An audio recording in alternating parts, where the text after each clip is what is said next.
What's up, everybody? Thank you for taking the time to be here. So today, I'm not going to talk to you about investments. It's not going to be about products. It's not going to be me trying to sell you anything. It's about something every one of us has in common. We all want to protect people we love. We work hard every day, hoping that one day we'll be financially secure, retire comfortably, and maybe even leave something behind for our children. But what if the way we've been taught to do that isn't working? Can I ask you a question? So imagine you're not watching me here on the computer screen. Imagine we're sitting around a dinner table. Your spouse is beside you. Your kids are listening. And I ask you, how much money do you think the average American between the ages of 40 and 65 has saved in their 401k? Just throw a number out in your mind. And I've asked this question hundreds of times. Most people guess somewhere between 500,000, 750,000, maybe even $1 million. And honestly, that's the numbers I would have thought too. But the truth, really shocking. The median American between 40 and 65 has approximately $95,000 saved in their 401k. Not 950,000, 95,000. That means half of Americans have even less than that. And when people hear $95,000, sometimes it may sound like a lot of money. It may feel like a lot of money. But retirement isn't about how much you've accumulated. It's about how much income that money can actually provide. And we're going to use a common retirement planning guideline. A $95,000 retirement account may produce roughly $3,800 a year. That's about $317 a month before taxes. Now, ask yourself this.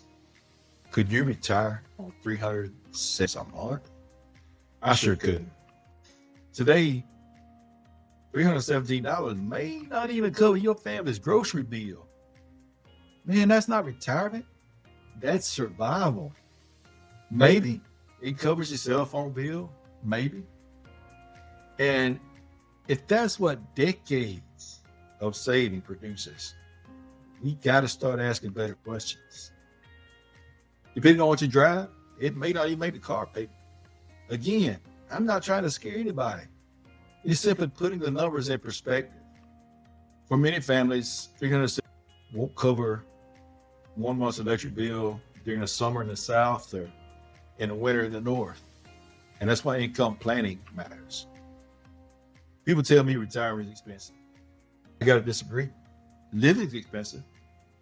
Groceries cost more. Insurance costs more. Healthcare costs more. Everything costs more. And the question isn't whether retirement is expensive. The question is whether our income can keep up. I don't believe people fail because they're lazy. I think good people simply receive incomplete financial education. Most of us were taught to work hard, save money, put in a retirement account, hope for the best. But nobody ever explained how all those pieces fit together. And this is where financial fortress began. The wealthy don't build one investment. They build systems. They build protection, flexibility. They build options. In other words, they build what I call a fortress. Everybody else, unfortunately, a lot of times, we just build sandcastles. Strong financial future starts with a foundation. Then comes protection, liquidity, so money will be available when life happens, growth to outpace that inflation, and finally, legacy. That's building something that lasts beyond you. If I handed you one brick, would you call that a fortress? Of course you would. One brick is a protection. Thousands of bricks working together are. And your finances work exactly the same way. And that's why diversity matters. Not just different investments, different purposes. Some money's going to grow, some be protected, some stay liquid, some create income. But every dollar should have a job. And if you're a parent, this may be the most important slide you see.